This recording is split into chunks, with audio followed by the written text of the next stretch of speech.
समझाना बड़ा मुश्किल है किसी को, समझाना बड़ा मुश्किल है किसी को, समझ पाना भी कहाँ आसान है। इसी नासमझी के कारण ही शायद रिश्तों में होती घमासान है। इसी प्रसंग पर आधारित हमारा आज का चैप्टर है। The name of the chapter is Father to Son. This poem has been taken from Hornbill, class 11th, subject English. It is written by Elizabeth Jennings. The poetess is going to deal with the anguish of a father who lacks a good relationship with his son. इस कविता में कवयित्री रिश्तों में बढ़ती हुई दरार और इंसान के बीच आपसी कम्युनिकेशन गैप को बहुत ही मार्मिक रूप में प्रस्तुत कर रही हैं। द पोएटेस एलिजाबेथ जेनिंग्स इस पोएम के माध्यम से अपना पर्सनल एक्सपीरियंस के साथ साथ यूनिवर्सल एक्सपीरियंस को भी एक्सप्लेन कर रही हैं। एलिजाबेथ जेनिंग्स इस कविता के माध्यम से पिता और पुत्र के रिश्तों में बढ़ती हुई दरार को लेकर अपना अनुभव शेयर कर रही हैं। Welcome back to SK classes. आज के क्लास में मैं अपने स्टूडेंट्स को इस पोएम का लाइन बाय लाइन एक्सप्लेनेशन के साथ साथ इस पोएम के पोएटिक डिवाइसेस तथा अंत में इस चैप्टर से परीक्षा में पूछे जाने वाले महत्वपूर्ण प्रश्न एवं उत्तर को प्रोवाइड करूंगा। स्टूडेंट्स वीडियो को स्किप किए बिना अंत तक देखेंगे ताकि यह चैप्टर पूरी तरह से समझ में आ जाए।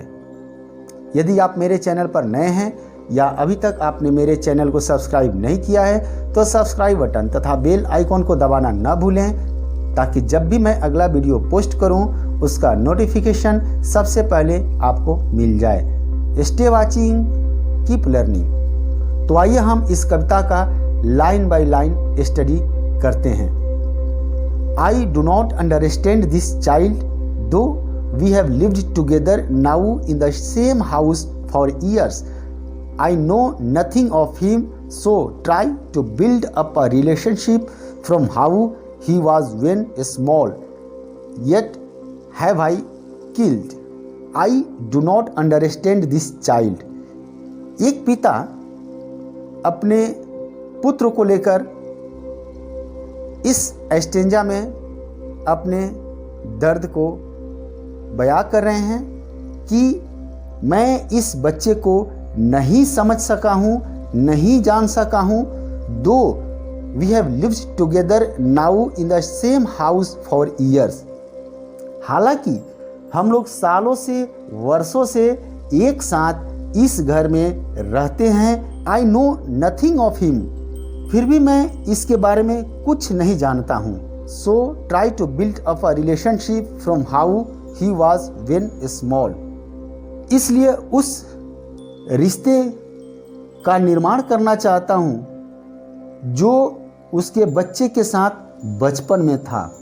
यानी एक पिता बच्चे के लिए सब कुछ होता है। वह बच्चा अपने पिता को दुनिया में सबसे अधिक प्यार करता है, लेकिन एक समय ऐसा आता है जब पिता को दर्द होने लगता है कि मेरा वही बच्चा अपने घर में अपने पिता से इतनी दूरियां बना के रखा है। Yet have I killed the seed I spent और sown it where the land is his and none of mine. We speak like strangers. There is no sign of understanding in the air. The child is built to my design. Yet what he loves I cannot hear. Yet have I killed the seed I spent or shown it where the land is his and none of mine.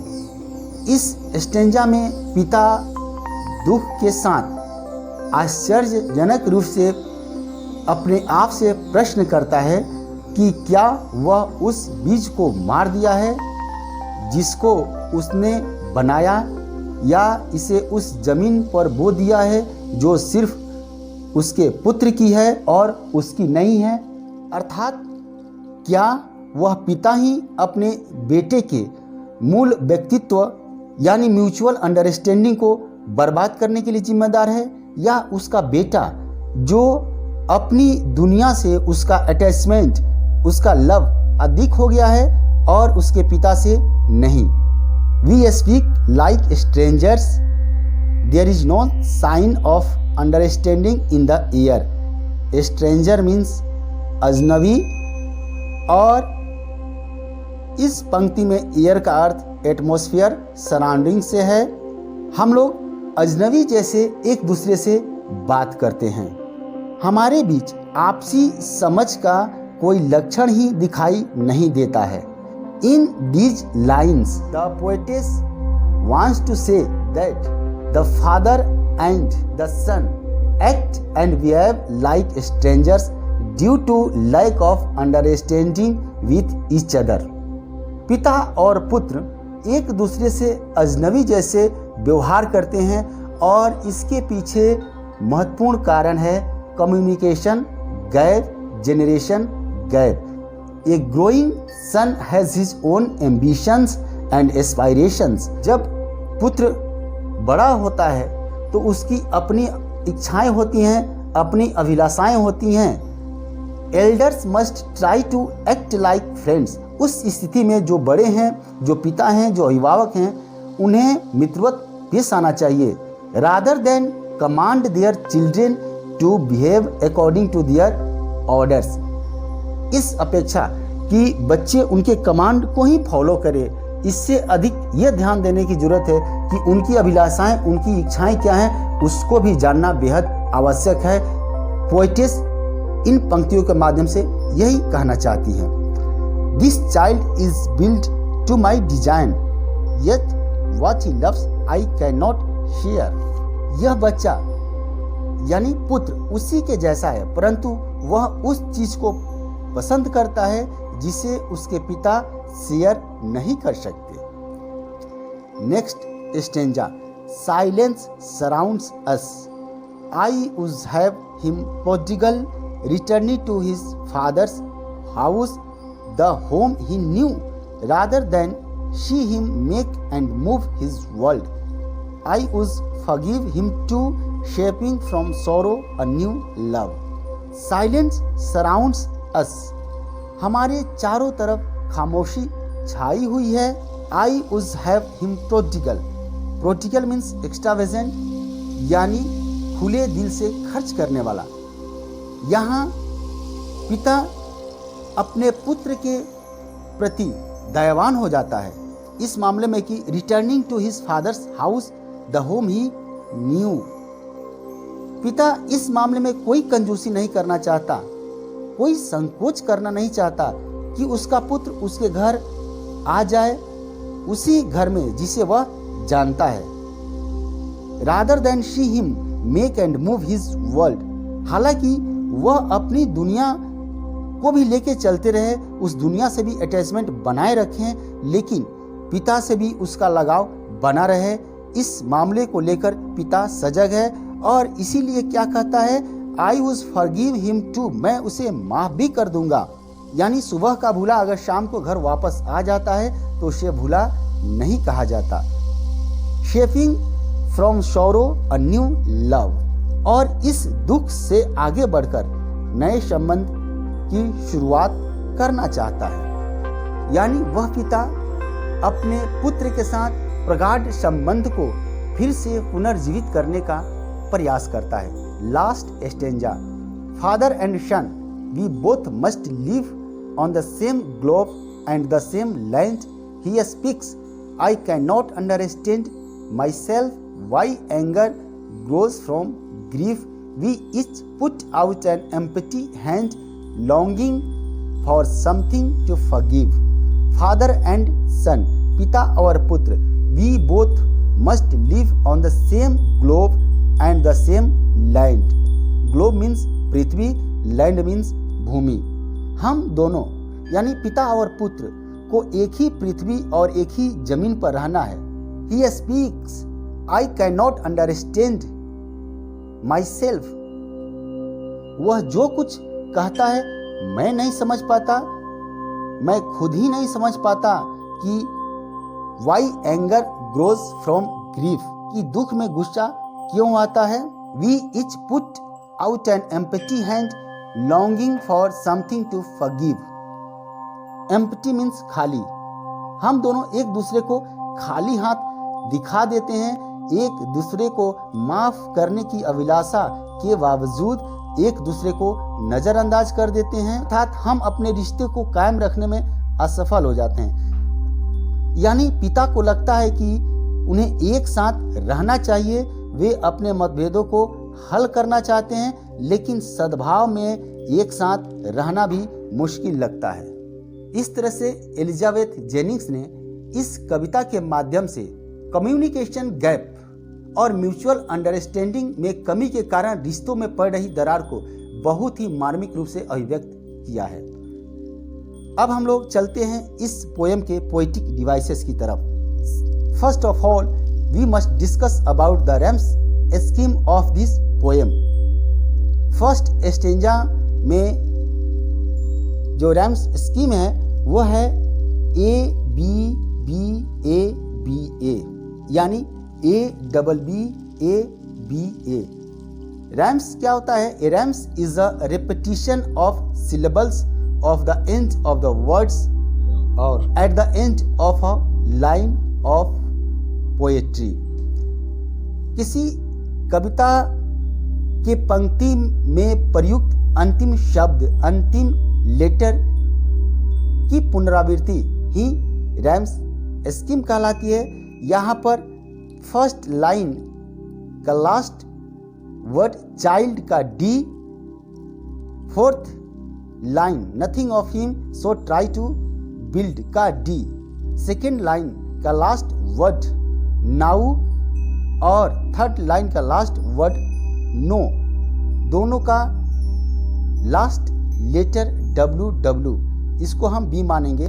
तो हम जो rhymes scheme बनाएंगे वह होगा ए B B ए, फिर fifth line का अपर relationship from how का W. यह हमारा इस स्टेंजा के सेकेंड और थर्ड के लास्ट लेटर से मैच करता है, तो ये बी हो जाएगा। और इस स्टेंजा के last line he was when small yet have I killed, killed का डी, इसको हम ए मानेंगे। तो हम जो रैम्स स्कीम बना रहे हैं, चाइल्ड का D A, no no B B, फिर बिल्ड का डी ए, फिर हाउ बी, फिर लास्ट लाइन का डी ए, यानी A B B A B A. इस तरह से इस कविता का फर्स्ट स्टेंजा का जो रैम्स स्कीम है वह ए डबल बी ए है। सेकेंड स्टेंजा का जो रैम्स स्कीम है ए डबल बी ए है। थर्ड स्टेंजा का जो रैम्स स्कीम है वह है A B C A B ए, और लास्ट स्टेंजा का जो रैम्स स्कीम है वह है ए डबल बी ए। इस तरह से स्टूडेंट्स समझ चुके होंगे कि इस पूरे कविता का रैम्स स्कीम क्या है। अब हम इसमें प्रयुक्त फिगर ऑफ स्पीच की चर्चा करेंगे। लाइक ए स्ट्रेंजर, यह सिमिली है। द सीट ये स्पेंट और शोन ये एलिट्रेशन है। साइलेंस सराउंड्स एलिट्रेशन है। एलिट्रेशन अब साइलेंस का एस तथा सराउंड्स का एस। इस तरह से ये जो दो शब्द हैं दोनों का पहला लेटर एस है, इसलिए यह एलिट्रेशन है। एम्प्टी हैंड ये मेटाफर है। अब हम लोग इस कविता के महत्वपूर्ण प्रश्न एवं उत्तर को लिखेंगे जो परीक्षा के दृष्टिकोण से अति ही आवश्यक है।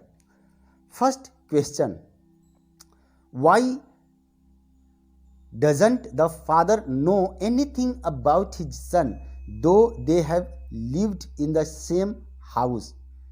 Answer, the father son relationship is actually non-functional.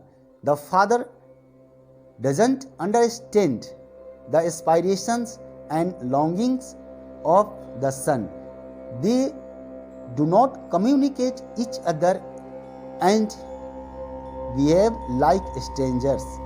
Therefore, the father doesn't know anything about his son. Next question. Father and son behave like strangers to each other. What can be the possible reasons for this? Answer. They both act and behave like strangers due to lack of understanding with each other. A growing son has his own ambitions and aspirations. Elders must try to act like friends rather than command their children to behave according to their orders. आशा है आपको यह मेरा chapter अच्छा लगा होगा. Thanks for